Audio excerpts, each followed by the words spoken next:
Hey, it's Tony Brueski, and this is our week in review over the weekend, taking a look back at some of the most compelling conversations and stories that we've covered for you of the last week. Brand new episodes back Monday morning, bright and early, 5 a.m. here on the podcast.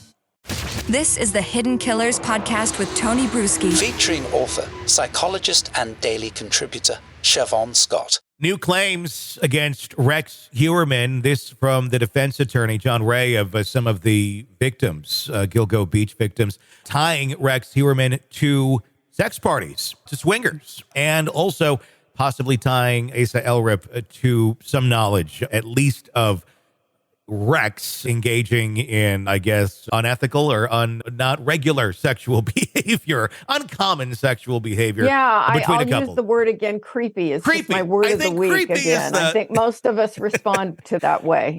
Nothing against the polyamorous out in the world, but Rex just has a very creepy quality. Without a doubt. It goes beyond non-traditional, I would say. With these allegations being made, it doesn't necessarily make someone a murderer, but the fact that he is insanely recognizable. He's not the average, 5'7" Joe that maybe no one would even remember having sex with in 1996. If you're part of that community, Rex, I think, would stand out in someone's mind. And some of the individuals who have given some testimony and statements to John Ray are claiming that he was there, and even some of his victims, they had seen him with them while they were alive, and that he was very much involved in that sort of scene. What do these new allegations mean for tying Rex to these sort of crimes? Certainly it puts him in the circle of this swinger sex community. Does that then tie him closer to these his name to these murders?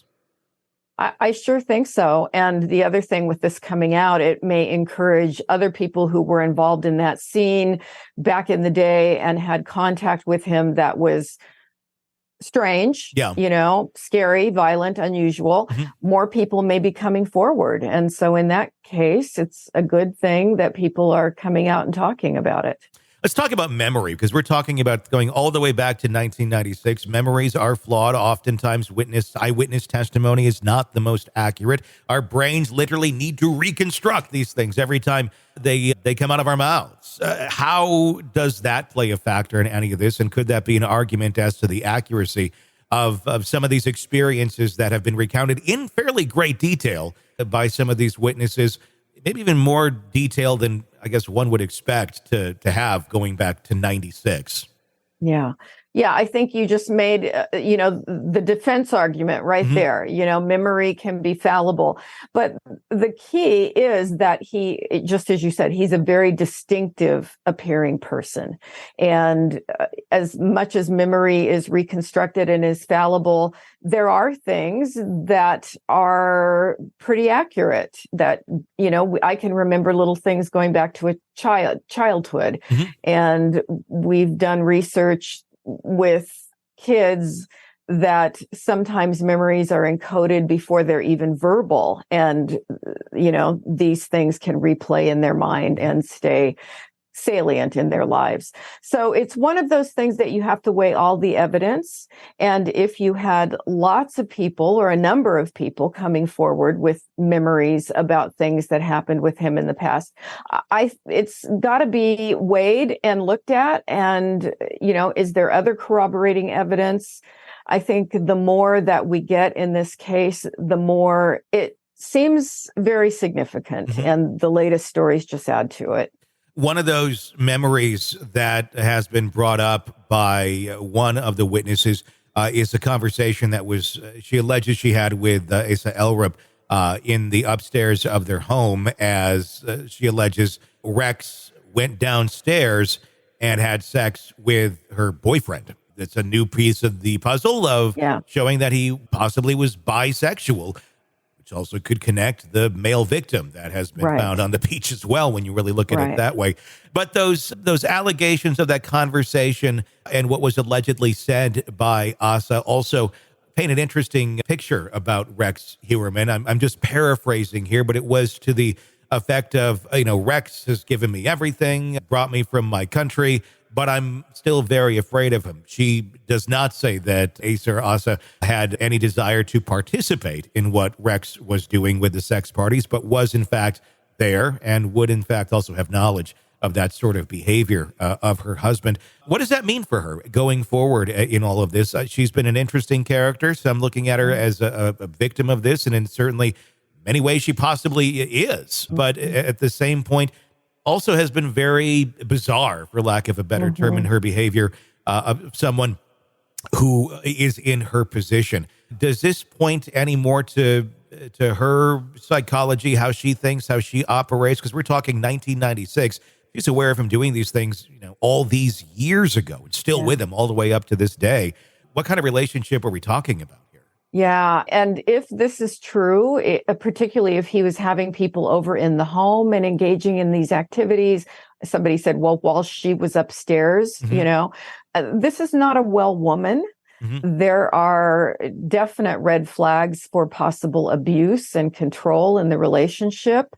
And I'm kind of surprised that, well, as far as we know, she's not being integrated into the analysis of the case, legally at this point. I mean, to what extent did she have awareness? Did she not? And I would love to see a psychological evaluation of her, which there's no reason that the court would order that or that would be done. But there are red flags everywhere that this lady is not well. Are we looking at this still? Because as far as we know, and I could be not right on this, it could be inaccurate, but as of the last thing I knew several weeks ago, she had not yet been interviewed by police. And that, to me, seemed insanely bizarre. But also, is that, is there a reason? Is that part of the strategy here? Is it part of this where we're waiting to see what else is going to fall out from the cracks, and if anything does, in fact, connect her to any of this, and how she reacts to this sort of information coming out? Is that still part of the strategy here? Just keep seeing what happens? That would be kind of an odd strategy. And I always found it very strange that they were not spending a tremendous amount of time interviewing her and trying to fill in the puzzle pieces of this man and his life and the lifestyle. So, that's another weird aspect to it. And have there been other interviews or things that we just don't know about because they're not sharing that with the public? But certainly everyone in the family will have relevant bits of information, whether they knew about his sexual behavior or not. I would think you would want to go over every possible source of information that you can, including neighbors, family members, distant relatives. I mean, you want to build the case. You want to find out every possible thing you can about this guy.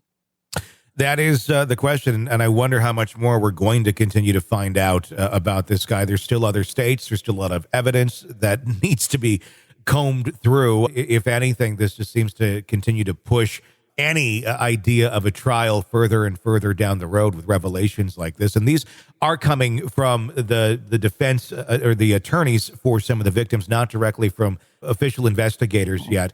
And that, I think, is important to remember. How odd is that, though, that information like this is coming through an attorney and not through official investigators? Is it more so just kind of the way that this case is stacked, that maybe some of the victims, some of the sex workers, people who are involved in the sex parties, just fear of going to law enforcement and saying, hey, I've been involved in this, and not wanting to face repercussions for their own actions, and it's much easier to go to a defense attorney and have it presented that way? Yeah, it's another unusual aspect. The defense attorney is a very colorful character. Yes. And he's apparently, from what I've seen, in his presentations, he's comfortable in the spotlight and not averse at all to, going out and talking about these things. Mm-hmm. He's created a scenario or a situation where he's open and seeking communication from other people who may be afraid to go to the police or uncomfortable going to the police.